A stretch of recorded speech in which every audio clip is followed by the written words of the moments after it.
Limitation act 1963 एक छोटा सा एक्ट है, तो आप इसको पूरा पढ़ सकते हैं इजीली। पर मैं आपको इंडेक्स में गाइड कर देती हूँ, पर्टिकुलरली रिलेटेड टू शेड्यूल, जिसमें 137 आर्टिकल हैं, जिनको पूरे तरह से याद कर पाना ऑफ कोर्स डिफ़िकल्ट होता है।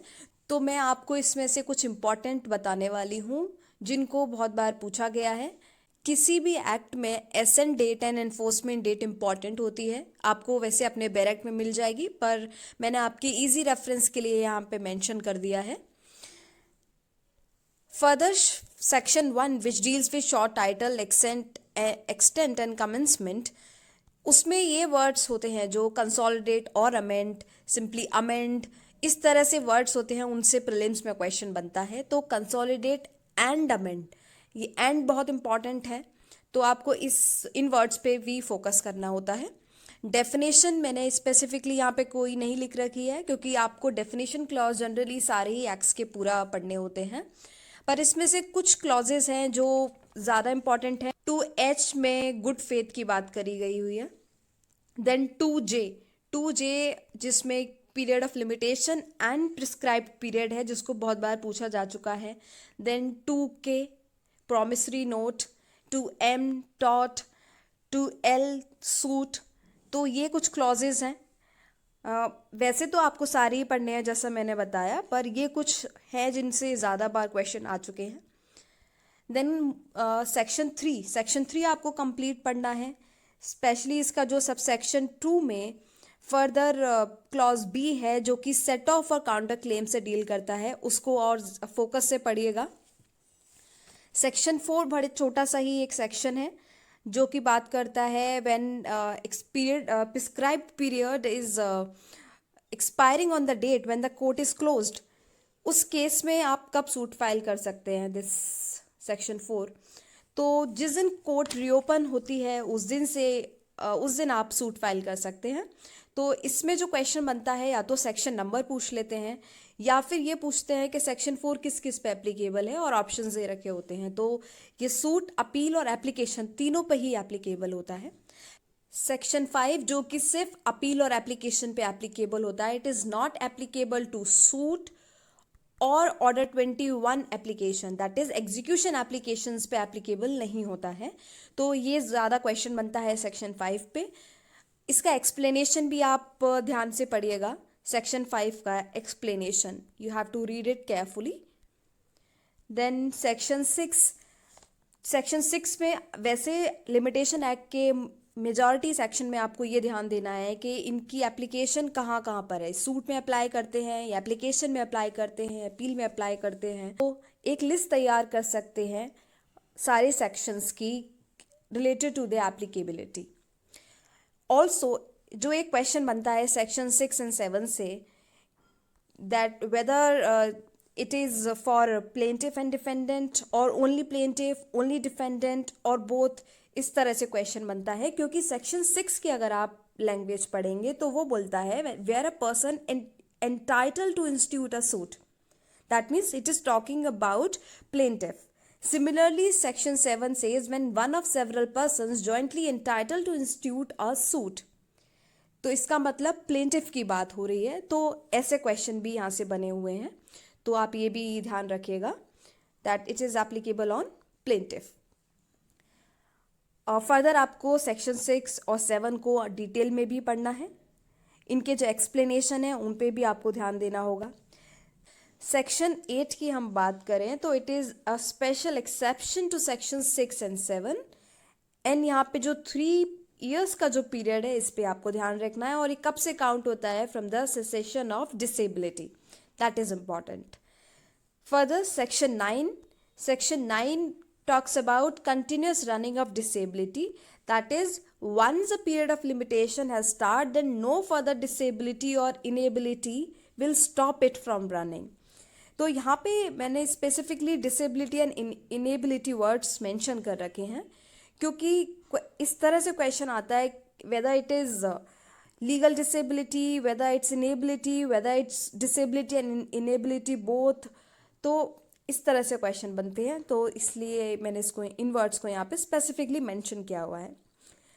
सेक्शन 10 ऑल्दो बहुत इंपॉर्टेंट नहीं है, बट फिर भी क्वेश्चन यहाँ से भी कभी कभी बन जाते हैं। तो जो ट्रस्टीज एंड उनके रिप्रेजेंटेटिव से रिलेटेड सूट्स होते हैं, then they are not barred by any length of time, वहाँ पे कोई पीरियड ऑफ लिमिटेशन नहीं होता है। देन सेक्शन 12, इट्स इम्पॉर्टेंट, और इसके जितने भी सबसेक्शंस हैं आप उन सभी को, दे आर 4 सबसेक्शंस, आपको चारों पढ़ने हैं, including explanation given under section 12।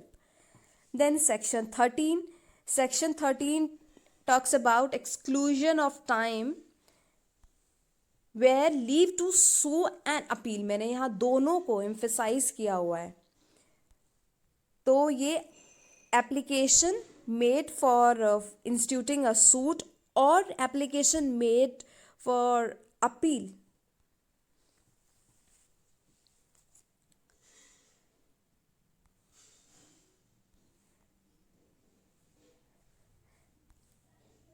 Section 12, exclusion of time in legal proceeding, it is important. इसमें 4 सब सेक्शन है, आपको चारों ही पढ़ने हैं, including explanation given under it. Then section 13 में 2 चीज़ें हैं, तो आप उसको ध्यान दीजिएगा, लीव टू सू और leave to appeal filed as a pauper. तो यहाँ ये दोनों ही ऑप्शन में आ जाते हैं, ये ध्यान रखिएगा। उसके साथ ही यहाँ पे एक इम्पॉर्टेंट वर्ड है rejected. So where an application for leave to sue or appeal as pauper is applied and rejected, उस केस में एक्सक्लूजन ऑफ टाइम का बेनिफिट मिलता है। Section 14 is important. सेक्शन 14 आपको पूरा ही पढ़ना है, and it is applicable on suit and application. Then section 15 बहुत ज़्यादा इम्पॉर्टेंट नहीं है, इसके फर्स्ट क्लॉज से जनरली क्वेश्चन बन जाते हैं, विच टॉक्स अबाउट इंजंक्शन और stay order of suit on institution of suit और एग्जीक्यूशन एप्लीकेशन। तो ये सूट और एग्जीक्यूशन एप्लीकेशन पे जो भी इंजंक्शन या स्टे ऑर्डर लगते हैं, तो जो स्टे पीरियड जो होता है, जब तक इंजंक्शन एप्लीकेबल है या फिर स्टे ऑर्डर लगा हुआ है, उस टाइम को एक्सक्लूड करने की बात करता है। Then section 16 which talks about effect of death on or before accrual of the right to sue. So it is applicable on plaintiff and defendant both, क्योंकि अगर आप इसकी लैंग्वेज पढ़ेंगे, it says where a person who would if he were living have a right to institute a suit, that means it is talking about plaintiff. और जब आप इसका subsection 2 पढ़ेंगे, then it says where a person against whom, that means this subsection is talking about defendant. इसलिए मैंने specifically यहाँ पे plaintiff and defendant दोनों लिखा हुआ है। And it is applicable in the case of suit and application. तो आप सेक्शन 16 की भी रीडिंग पूरी करिएगा, और इसमें जो थर्ड सबसेक्शन है सेक्शन 16 में, थर्ड सबसेक्शन पे भी आप फोकस करिएगा। वहाँ पे दे रखा है दैट नथिंग अंडर सबसेक्शन 1 और 2 applies to suit to enforce right of preemption or suit for possession of immovable property or of a hereditary office. तो ये 3 चीज़ें वहाँ दे रखी हैं। तो फोर्थ ऑप्शन एक अलग आता है, जो आपको ऑड वन आउट एलिमिनेट करना होता है।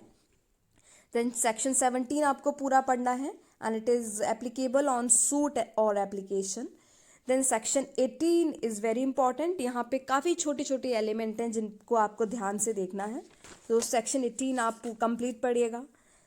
Then section 19 which is related to or is in furtherance of section 18 only. So here acknowledgement is made by way of payment. Then section 20 की भी आप एक रीडिंग करिएगा। Section 21 is important. यहाँ से प्रिलिम्स का क्वेश्चन काफ़ी बार बनता है, तो उसकी वर्डिंग्स पे आप ध्यान से देखिएगा कि कब से जो न्यूली एडेड या सब्स्टिट्यूटेड पार्टी है उसको पार्टी कंसिडर किया जाएगा। तो इसमें एक प्रोवाइजो है सबसेक्शन 1 में, and there is also subsection 2, तो आपको दोनों ही ध्यान से पढ़ने हैं सेक्शन 21 के। Section 22 is not that important, but yes prelims में क्वेश्चन किसी भी सेक्शन से बन जाता है, तो आपको सेक्शन 22 भी पढ़ना है। देन सेक्शन 23 अगेन यहाँ से क्वेश्चन बहुत ज़्यादा नहीं बनते हैं, पर आपको फिर भी पढ़ना है, क्योंकि we cannot say that there is never a possibility of asking question from a particular section. किसी भी सेक्शन से क्वेश्चन प्रीलिम्स में हमेशा एक्सपेक्ट किया जा सकता है. Then part 4 which talks about prescription rights. तो यहाँ पर सेक्शन 27 जिसको मैंने स्पेसिफिकली सर्कल किया हुआ है, ये सबसे ज़्यादा इंपॉर्टेंट है. या 25 सेक्शन में जो पीरियड है 20 ईयर्स का and in 30 years in case of government, तो यहाँ से क्वेश्चन बनता है.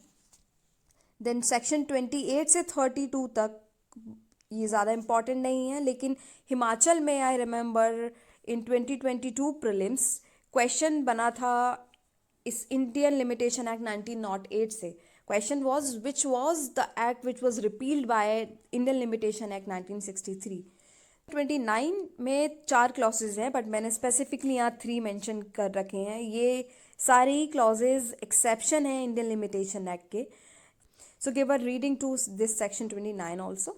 शेड्यूल में हमें ऐसा लगता है जैसे हम इतने सारे आर्टिकल्स के लिमिटेशन पीरियड कैसे याद रखें और इतने सारे आर्टिकल कैसे याद रखें. तो आपको सारे आर्टिकल्स याद करने की बिल्कुल भी ज़रूरत नहीं है. इनफैक्ट आपको सबके लिमिटेशन पीरियड याद करने की भी ज़रूरत नहीं है, क्योंकि कुछ हद तक ही ईजी हो जाते हैं अगर आप इनको पार्ट वाइज पढ़ेंगे. जैसे कि part 1 which relates to suit relating to accounts, तो यहाँ पे एक सिमिलर आपको लिमिटेशन पीरियड दिखेगा जो कि 3 ईयर्स है. Similarly part 2 which relates to suit relating to contract, तो यहाँ पे 3 ईयर्स है. तो यहाँ से स्पेसिफिकली आर्टिकल नंबर जनरली नहीं पूछते हैं, तो आपको सारे ही आर्टिकल नंबर याद करने की ज़रूरत नहीं है. पर अगर क्वेश्चन बनता है for example for suits related to money payable for money lent, तो यहाँ 3 ईयर्स है और वो 3 ईयर्स स्टार्ट होता है when the loan is made. तो आपको 3 अगर याद रहेगा तो आप लगभग सारे ही क्वेश्चन का आंसर कर पाओगे, अनलेस स्पेसिफिकली वो आर्टिकल नंबर पूछेंगे.